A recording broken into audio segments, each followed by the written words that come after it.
My name is Tony Thomas, and you're watching Hardwired Exotics on YouTube. What's going on YouTube?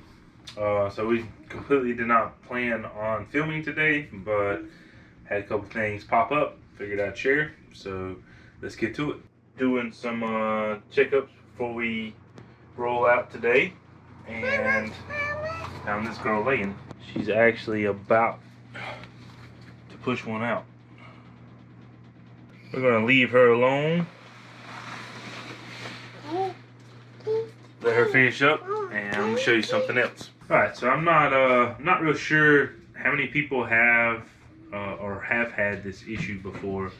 I've had it in 3 or 4 snakes over the course of years that I've been doing this, but I figured it would be something good to show you and explain how to fix the issue. If you use cocoa, this is the only time that I've ever had this happen, is if the animal is on cocoa. If we use hemp or paper towels or whatever, Reptisorb, any of the other stuff, you're probably not going to have this issue.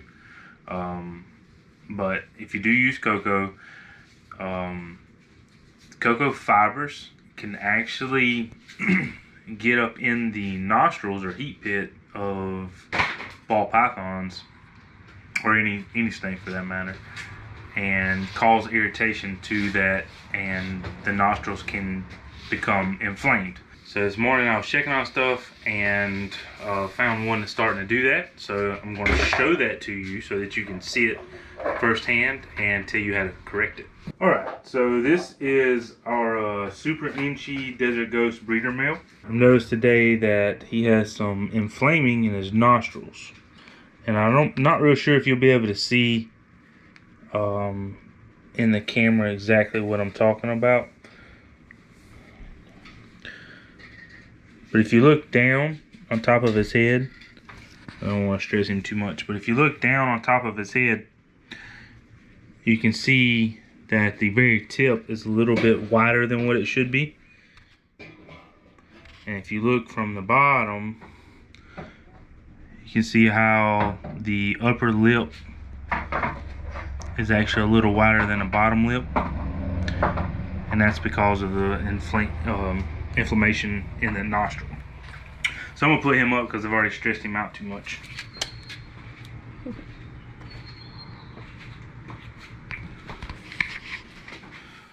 Sorry, it's near impossible to film anything when you have a 2-year-old running around, which is why we don't get to show off everything that we want to. But either way, I really wanted to get that on tape.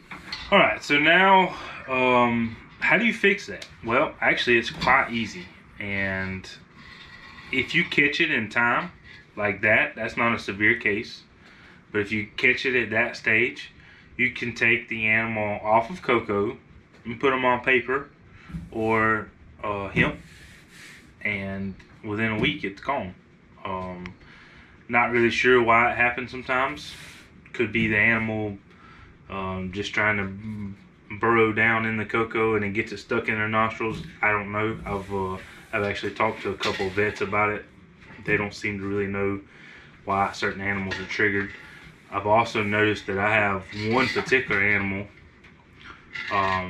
that she has to always stay on hemp or paper or Reptisorb or something along those lines. She can't go on cocoa at all.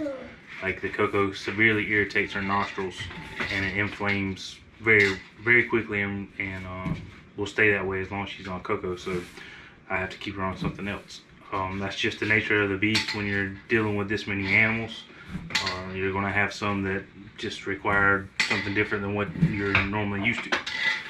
But anyway, it's nothing to really be alarmed about. And I think I've had 2 people ask me over the years about that before I really knew what to do, and I just told them to go see a vet. But now that I've seen a couple of cases, that's the easiest way to fix it. Just put them on paper and it goes away. So I figure that's good information for a lot of the newer people, or even if you've been breeding for a while. I mean, when you're doing this, you never really know what to expect. I mean, things happen.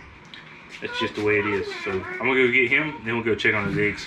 Alright, so the very last egg that she actually laid was this one. I don't know if you can tell it on camera, but it's actually much whiter than the other ones. Looks like she's done, so we'll pull her off the eggs and we'll get an egg count. She just literally laid this egg. So what I was just talking about with different color, see how much whiter this one is, and these are starting to turn yellow. So when they're first laid, they're really white colored. After they sit there for a little bit, they start to get yellow. But look how soft these are. So they're super soft because they're really fresh. Normally I would let her sit in there for another hour or two, but we're fixing to leave, so I wanted to go ahead and pull them. That way we can go ahead and get them in the incubator. So anyway, it looks like 3, 6, 7 eggs, so average size clutch. The mom that laid these is an OD Posset Pied, and she was bred to an OD Ivory Pied. So hopefully she proves out to be Het Pied, and there's some pieds in here.